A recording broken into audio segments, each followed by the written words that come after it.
マインクラフトのリリースから15年が経ちました。今年は今までで最も盛大なイベントが行われています。そこで、今回はマインクラフトの隠し要素の歴史などを振り返っていきます。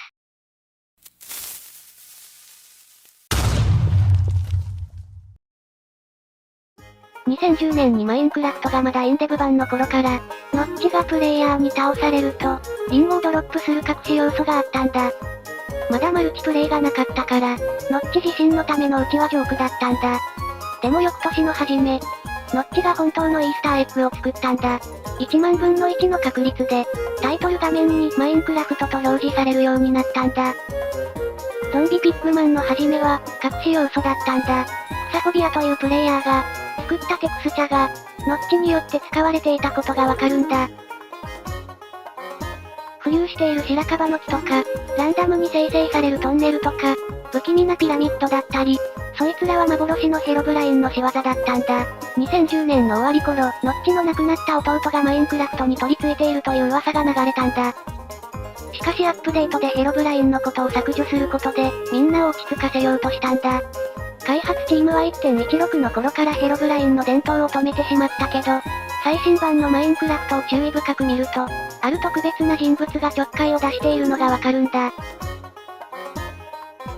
2011年9月9日にスプラッシュテキストが追加された時から、ノッチと仲間たちはイースターエッグを隠し始めていたんだ。This will never appear on screen というスプラッシュはファイルに入っているけど、その名の通り実際には表示されないんだ。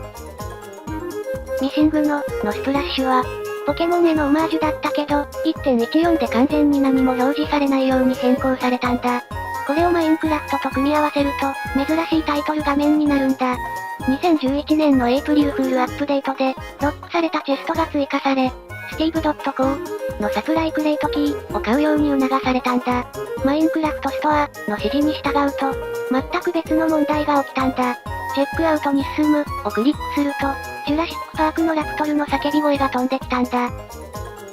1万ドル以上使うと発作の警告が出るのを忘れるなよ。なかなかのジョークだったんだよね。この頃から、エンチャントには暗号のような奇妙な言語が使われるようになったんだ。この言語はコマンダーキーンシリーズから取られていて、メッセージはシンプソンズのモノマネやライバル会社への皮肉、ブルフ神への呪文など、ほとんど意味がないでたらめだったんだ。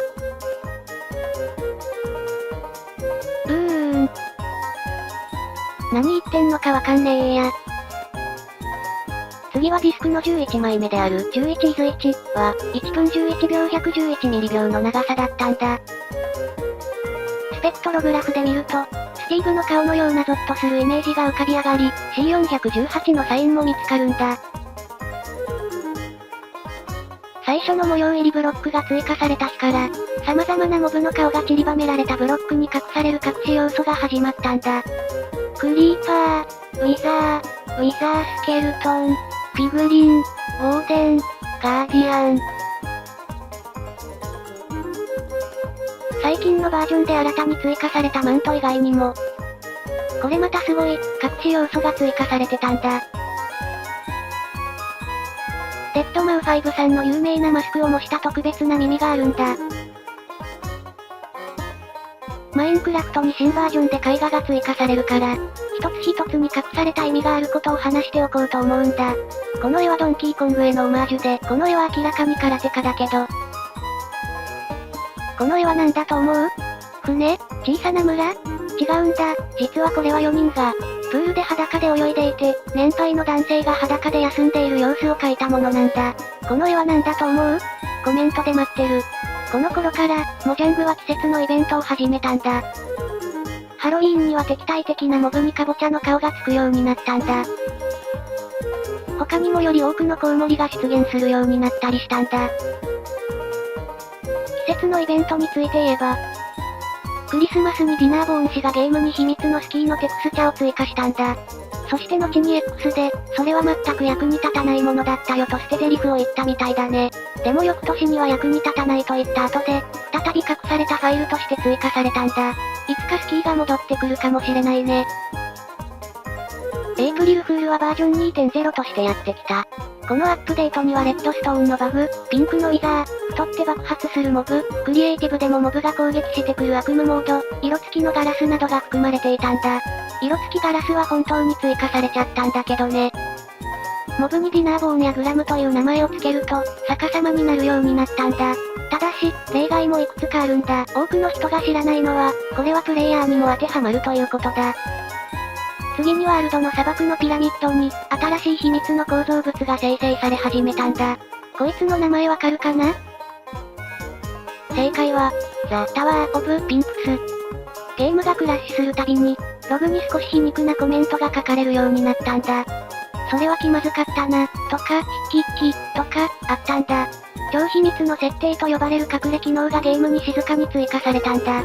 これをクリックすると、ゲーム体験を良くするどころか、酔っ払いのような画面にもなるんだ。でも、確かにそれらは存在していたんだ。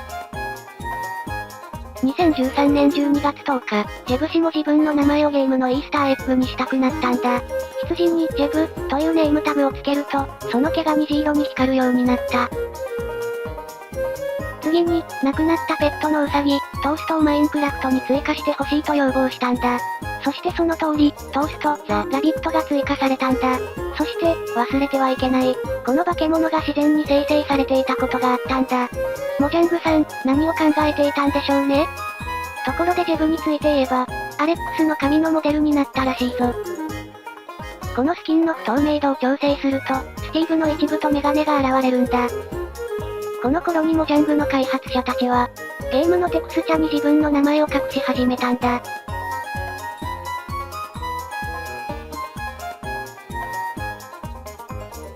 過去のモデルから透明なピクセルを残しているテクスチャの隠し要素がたくさんあるんだ。マインクラフトウィキで自分で確認するといいと思うけど。最もひどい例は狼の首輪のテクスチャで、中に丸々と狼の透明な姿が隠されているんだ。2015年5月にモジャングを去る前に、ノッチはゲームにもう一つスプラッシュを追加したんだ。ノッチ。他にも、0% シュガーというスプラッシュテキストが、何の理由もなく 1% シュガーに変更されたんだ。なぜだろうね？永遠の謎だ。2015年のエイプリルフールアップデートは、ラブ&ハブスだったんだ。ダンジョンが家に置き換えられ、ハート模様の船や黒曜石の船、ガストに乗れるようになり、馬はプレイヤーに乗れるようになったんだ。さらにマインスイーパーの無料版がプレイできるようになり、みんな困惑していたんだ。でもこのアップデートで本当に注目すべき要素として、スーパーフラットの世界で雪を降らせ続けると、QR コードを作るというものだったんだ。この QR コードを読み取ると、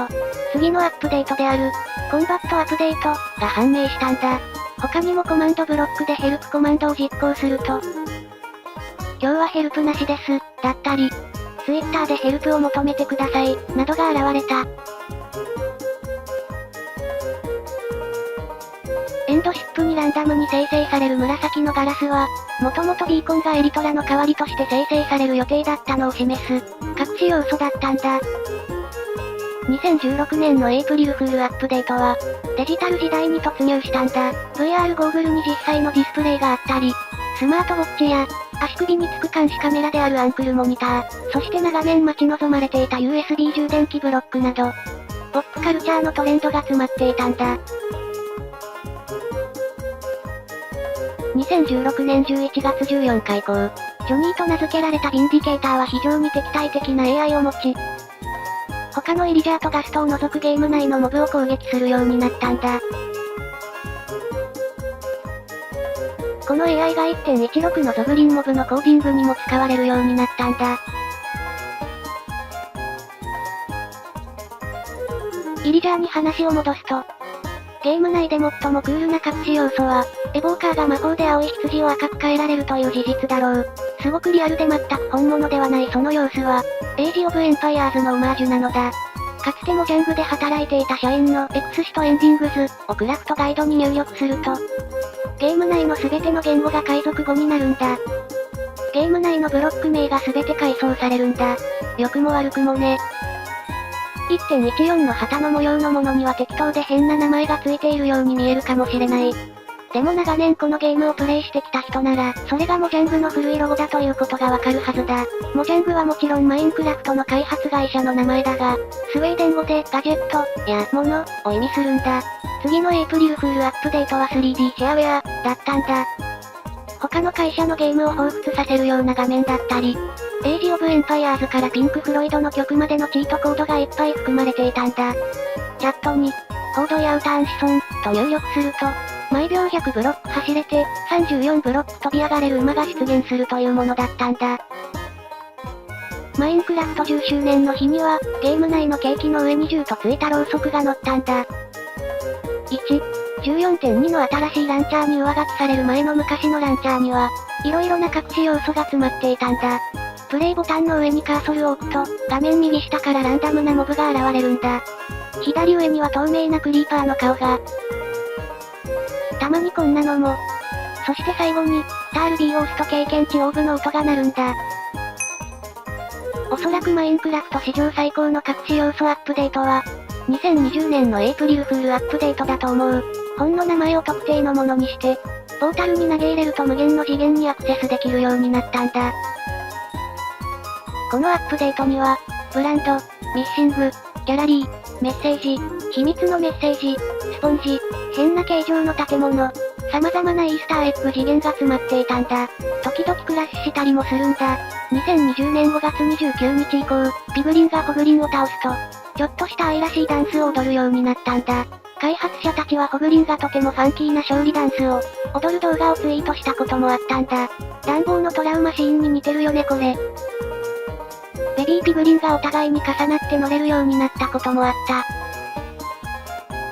アイテム置換コマンドを使えば、好きなものを顔につけられるようになったんだ。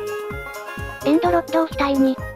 骨を口に、カジキマグロをマイク代わりに、旗や羽を頭上に、導線をモノクルのように、そしてフェンスゲートをメガネのように装着できたんだ。1.19 で、4つの秘密の絵画がゲームに追加されたんだ。地、火、風、水。この絵画は、コマンドでしかアクセスできず、本当にかっこいいんだ。アップデートでウォーデンも追加されたんだが、開発者のブランドン・ピアースによると、ウォーデンのデザインは11枚目のディスクの最後にいるモンスターから着想を得たそうだ。実況者のテックオブレードがなくなったことを追悼して、王冠をかぶった豚と有名なスプラッシュテキストがゲームに追加されたんだ。2022年のエイプリルフールアップデートは、ワンブロックアットアタイムというものだったんだ。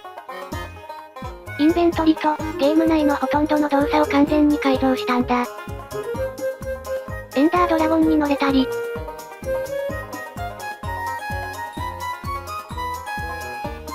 雲を持って壁をよじ登り、万歳するアイアンゴーレム、樽に潜るスネークみたいになったり、それぞれの防具の模様には、ゲーム内のものを思わせる秘密の模様があるんだ。例えばエンダーアイ模様になったり、これはエボーカー、ベックスの翼のようだったり、ウォーデンの体の模様みたいにも、ウィザースケルトンや、ピグリン、たくさんの模様にはモデルがあったんだ。そしてモブボートアップデートだ。このエイプリルフールアップデートは完全に狂っていて、プレイヤーに望むあらゆる機能への投票を求めたんだ。天国へのポータルや、空気のクラフト、怪しい旗の模様、変身するためのボトル入りモブ、謎のフランスパンや、フランス国旗と完全にフランスモード化、チーズブロックでできた月、ムーンウォーキング、月の牛たち、長年待っていた、スキーがついにゲームファイルに戻ったんだ。クレイジーなアップデートだったけど、モブボートへの過激な反対運動へのいい対応だったんだね。2024年のエイプリルフールアップデートでは、毒ジャガイモアップデートが入ったんだ。青くなったジャガイモに使い道が追加され、謎の構造物の台座に、青くなったジャガイモを設置することで、毒ジャガイモの世界に入ることができるんだ。毒ジャガイモの世界でできることとして、ダンジョンがあるんだけど、そこのボスを倒すとジャガイモの杖が手に入るんだ。好きな場所に通常世界と毒ジャガイモの、世界をつなぐポータルを生成できるよ。このように数少ない本当に使い道のないアイテムだった。青くなったジャガイモが有効活用されるのは、本当にいいことだと思うんだよね。そして何より、まだ見つけられていない。隠し要素がいっぱいあると思うんだ。自分で見つけてみないか？こんな、隠し要素があったと思ったらコメント待ってるよ。15周年おめでとうマインクラフト。マインクラフトの今後も楽しみですね。最後までご視聴ありがとうございました。